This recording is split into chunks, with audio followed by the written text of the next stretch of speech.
আসসালামু আলাইকুম রহমতুল্লাহি ওবারাকাতু। সম্মানিত বন্ধুগণ, যে যেখান থেকে আজকে আমাদের 10 দিনে কোরআন শিক্ষা কোর্সের তৃতীয় ক্লাসটি দেখতেছেন, সকলকে জানাই আন্তরিক শুভেচ্ছা ও অভিনন্দন। সম্মানিত বন্ধুগণ, আমরা প্রথম এবং দ্বিতীয় ক্লাসে আরবি 29টি হরফ সম্পর্কে আলোচনা করেছি। আজকে আমরা এই হরফ উচ্চারণের স্থানের ব্যাপারে অর্থাৎ মাখরাজ সম্পর্কে জানবো ইনশাআল্লাহ। সম্মানিত বন্ধুগণ, এজন্য আজকের ক্লাসটি খুবই গুরুত্বপূর্ণ, কেননা কোরআনে কারিম শুদ্ধ করে পড়ার জন্য সর্বপ্রথম শর্ত হলো মাখরাজ উচ্চারণ করে পড়া, অর্থাৎ যেই হরফ যেই স্থান থেকে উচ্চারণ হওয়ার কথা সেই জায়গা থেকে হরফকে উচ্চারণ করে পড়তে পারলেই আমার কোরআন তেলাওয়াত শুদ্ধ হবে ইনশাআল্লাহ। এজন্য আজকের ক্লাস খুবই গুরুত্বপূর্ণ ক্লাস, সকলেই গভীর মনোযোগ সহকারে আজমতের সাথে শুনবেন ইনশাআল্লাহ। সম্মানিত বন্ধুগণ, আমরা জানি আরবি হরফ 29টি। আরবি এই 29টি হরফকে উচ্চারণ করা হয় 17টি জায়গা থেকে, 17টি স্থান থেকে।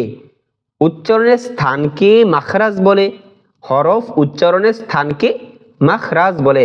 সম্মানিত বন্ধুগণ, আমাদের ঠোঁট, কণ্ঠনালী এবং জিহ্বা থেকে সমস্ত হরফ উচ্চারিত হয়।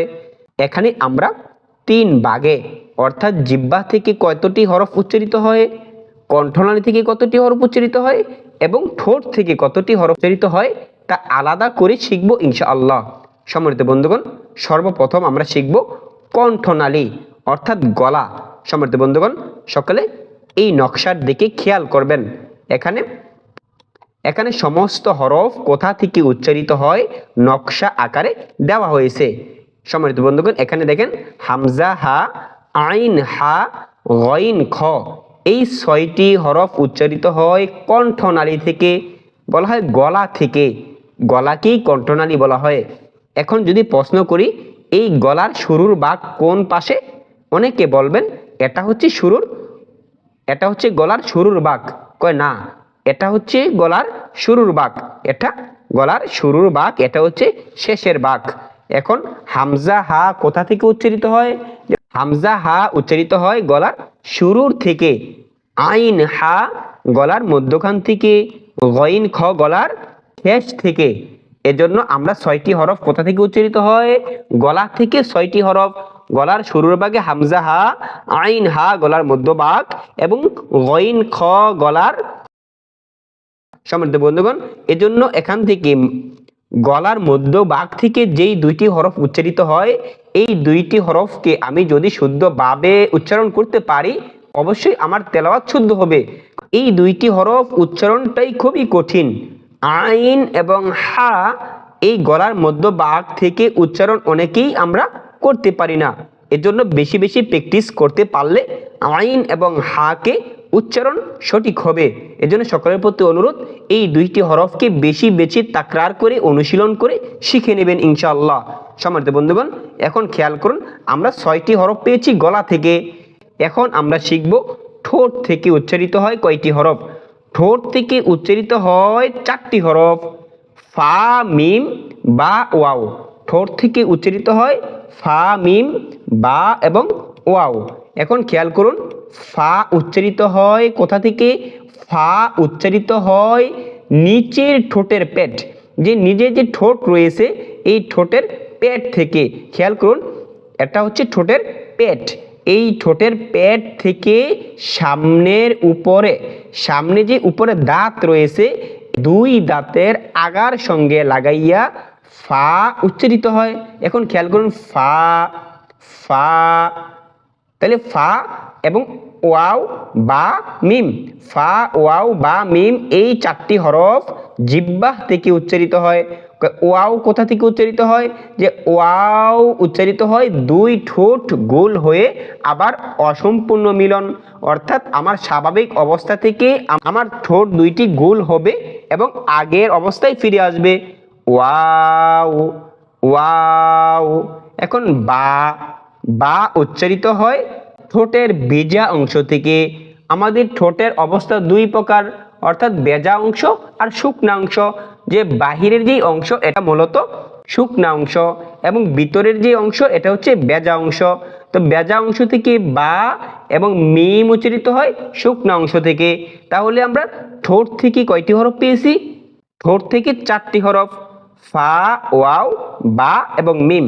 খেয়াল করুন, গলাতে 6টি হরফ এবং ঠোঁট থেকে 4টি হরফ ব্যতীত বাকি এই 19টি হরফ জিহ্বা থেকে উচ্চারিত হয়।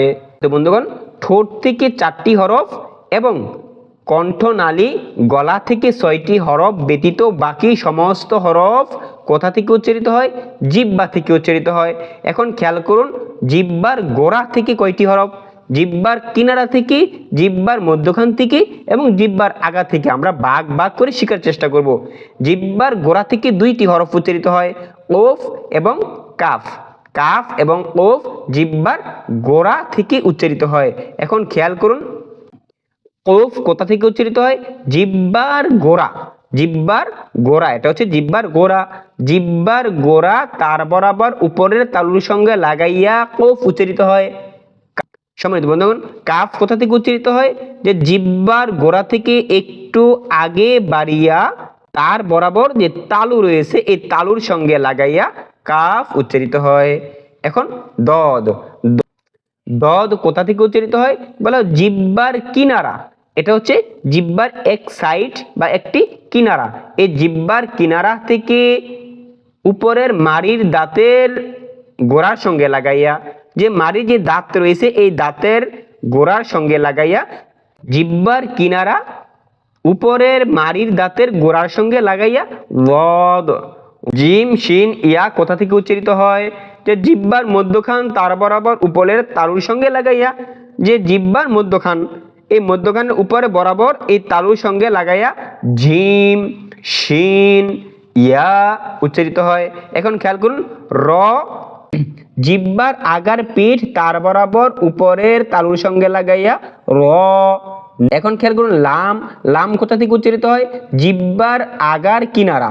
জিহ্বার আগার যে কিনারা রয়েছে এই কিনারা থেকে সামনের উপরের মাড়ির গোড়ার সঙ্গে লাগাইয়া লাম। ত, দাল, তা। ত, দাল, তা কোথা থেকে উচ্চারিত হয়? যে ত, দাল, তা জিহ্বার আগা সামনের উপরের 2 দাঁতের গোড়ার সঙ্গে লাগাইয়া অর্থ হয় জ, জাল, সা।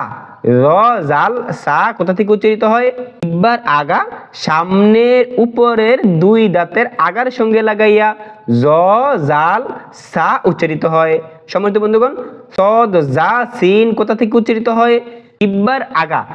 এই প্রতিটি হরফই জিহ্বার আগা থেকে বিভিন্ন জায়গায় লাগে।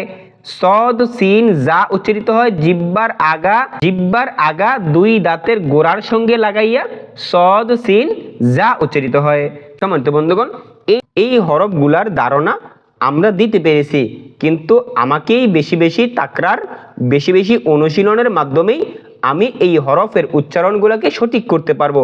এজন্য বেশি বেশি অনুশীলন, বেশি বেশি চেষ্টাই আমাকে মঞ্জিলে মাকসাদে পৌঁছাতে পারবে ইনশাআল্লাহ। সম্মানিত বন্ধুগণ, আমার যদি ব্যক্তিগত কোনো প্রশ্ন থেকে থাকে অবশ্যই কমেন্ট বক্সে জানাবেন, ইনশাআল্লাহ আমি উত্তর দেওয়ার চেষ্টা করব। আজকের 3য় ক্লাস এখানেই শেষ করব।